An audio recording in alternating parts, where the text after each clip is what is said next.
Right, it's time now to take a look at stories that have made or are making headlines in the Central African region of our continent. And this is where we speak to our resident analyst, Arron Nga'mbi, to unpack these stories. Arron, a very good morning to you on the 2nd of October. How are you doing? Morning, Asanda, and good morning to our listeners. I'm feeling much better today. Right. Arron Nga'mbi is a geopolitical analyst. You've been jet setting, so I'm not even sure where you're joining us from today. But let's start with the Cameroon's president, Paul Biya, who has launched an AI delivered election bid. Very interesting that Africa's longest serving president, who's seen as being an old man, is now using technology that would be mostly associated with young people. It's a future mechanism. And what do you make of this AI inspired election campaign that is decided to delve into? Well, first of all, good luck following my trips. I'm all over the place. I'm actually in Texas today. Okay. Uh, but yes, it's interesting to see what's happening in Cameroon. Now, the long and short story of it is that Paul Biera, who has been in power for almost 43 years old, he wants to seek a term that will be an eighth term, and he's over 90 years old. I think he's 92 years old. So what's been going on is that he's been out of the public for a long time. In fact, spending more time in Geneva and Switzerland more than in Cameroon. And speculations are that he's unwell. He's not been seen in public. Therefore, people were expecting that now that the elections are upon us in Cameroon, I think they're supposed to take place on the 12th of October. They were hoping that they will see their president in public campaigning, having rallies, and going around meeting people. But that is not the case. Instead, his campaign team has produced an AI generated video, which is only about 2 minutes, if I'm not mistaken.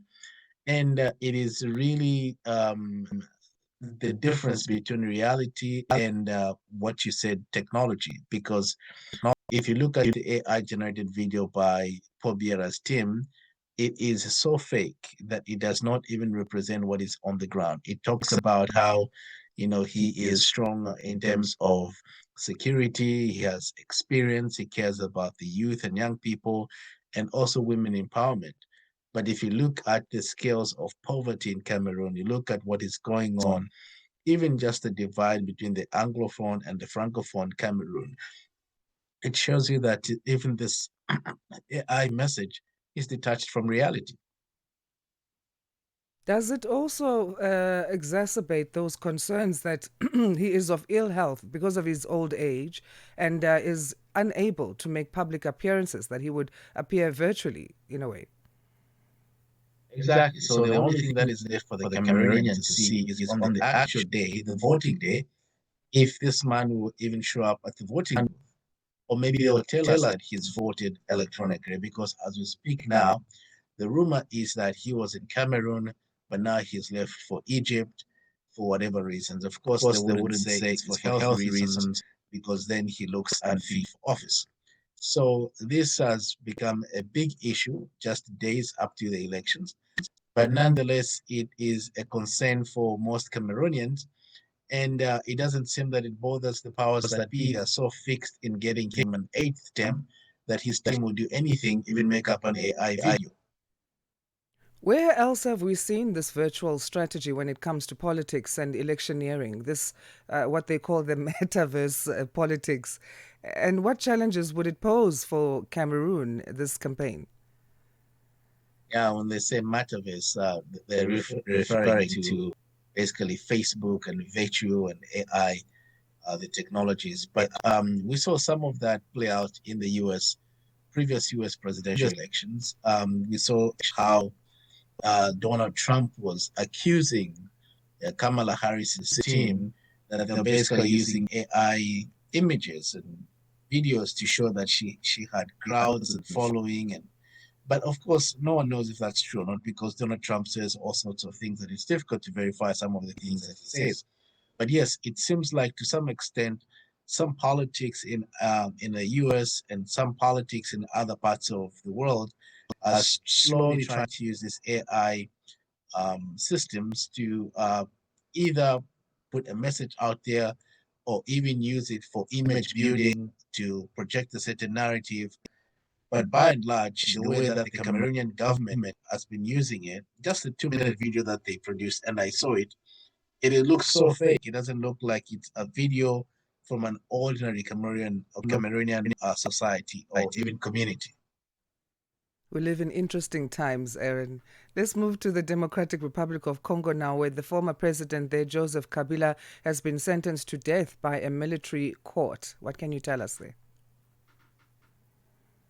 Joseph Kabila is a mystery figure. He's a very interesting man. Remember the allegations that Rwanda was backing the M23 rebels, and Rwanda kept denying that, even though the United Nations did verify that there was some sort of support coming from Rwanda for the M23 rebels.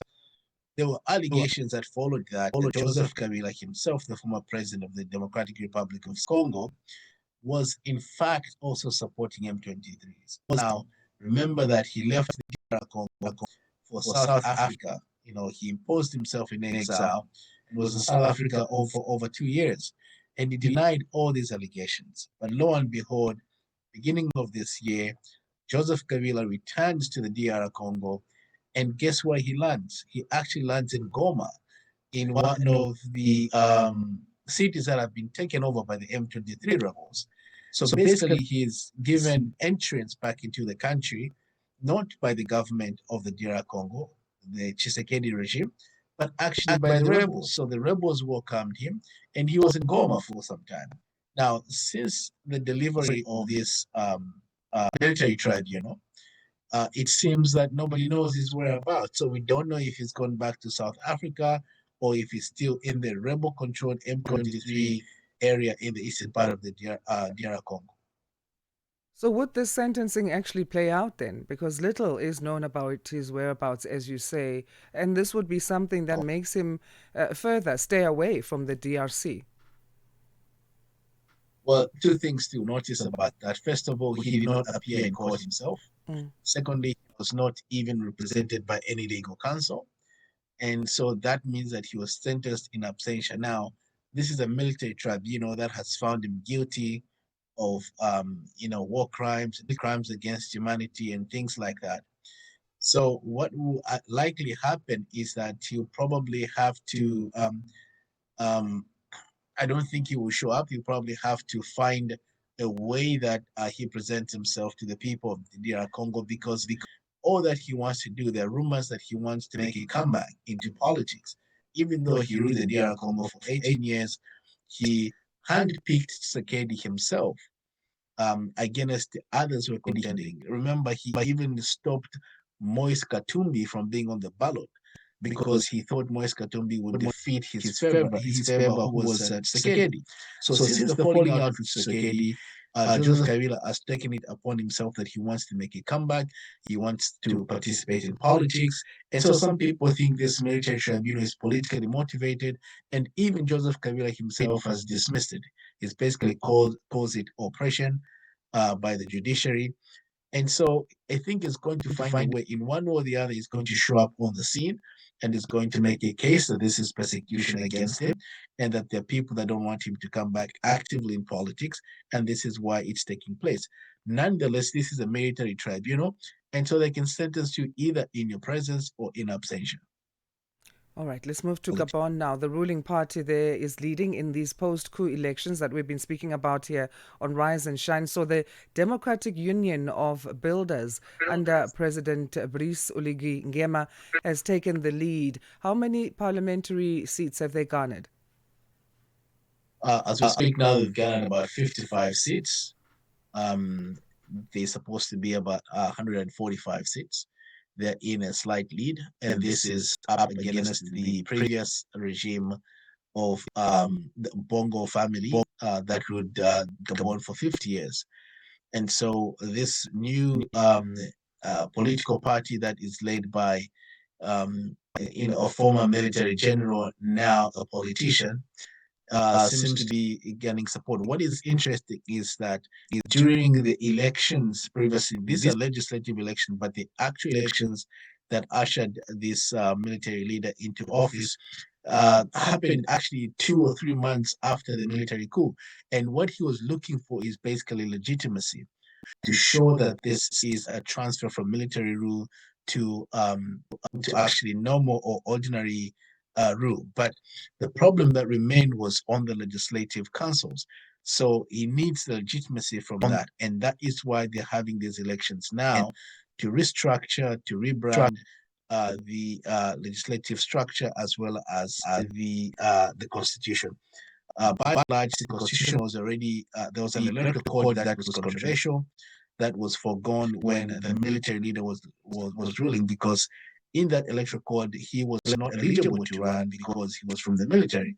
But nonetheless, being that controversial, that was a battle that was fought, and now he's legitimate in a sense, but he's actually looking for full legitimacy, and that's why we have these legislative council elections. There will be a second round of elections. When will those be, and what do you predict the final makeup of parliament will be? Right now, I think there are about 77 seats that are up for grabs for the next round of elections, and that will be within this month.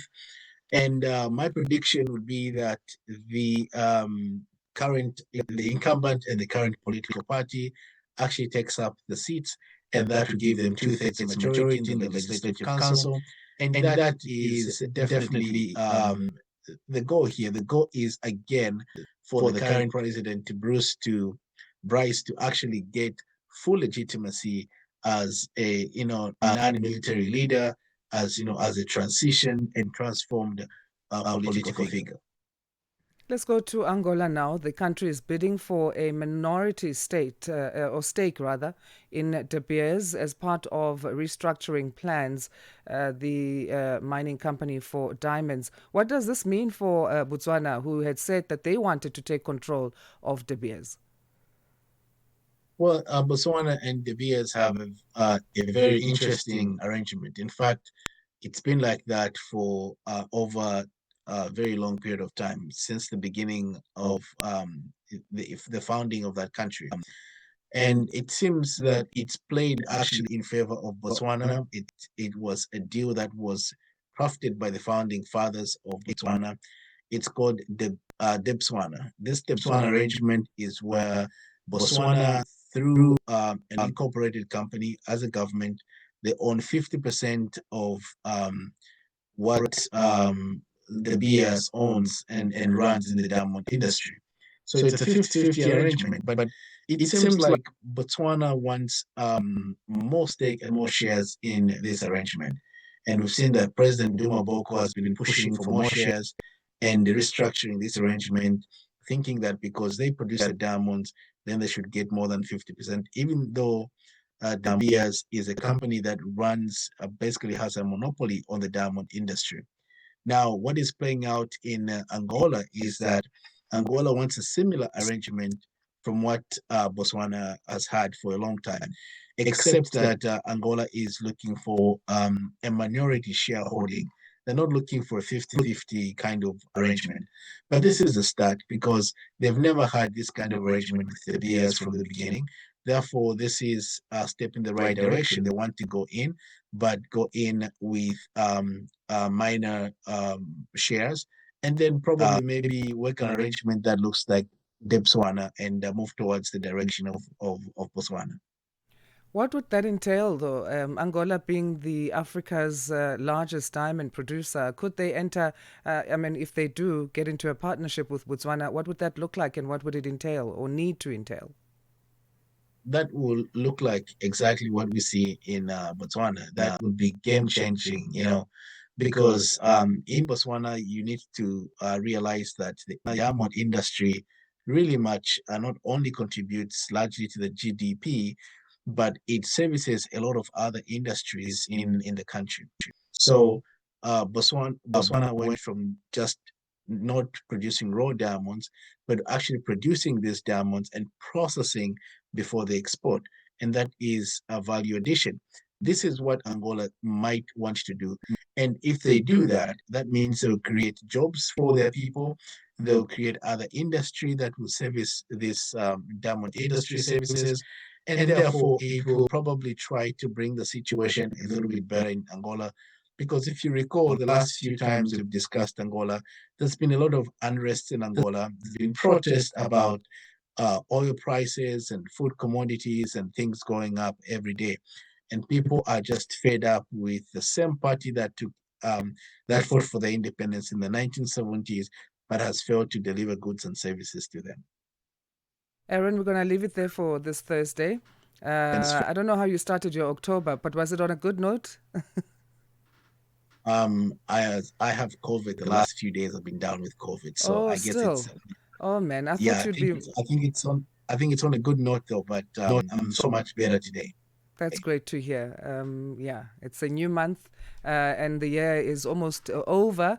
But I think you, one person who's not regretting that the year is over because you've been doing the most this year. I think you've achieved at least 80% of your goals. I think so too. But next year we'll be more busy. We have elections in Zambia, so looking forward to that. Awesome. It's always great having these catch up sessions with you, Arron. Please do get 100% better. And thanks again for your time. Thank you. Arron Nga'mbi is a geopolitical analyst giving us his analysis and insights on stories making headlines in Central Africa. 6:30 is our time, Central African. Let's say good morning to Jolani Tulongwepe with news headlines.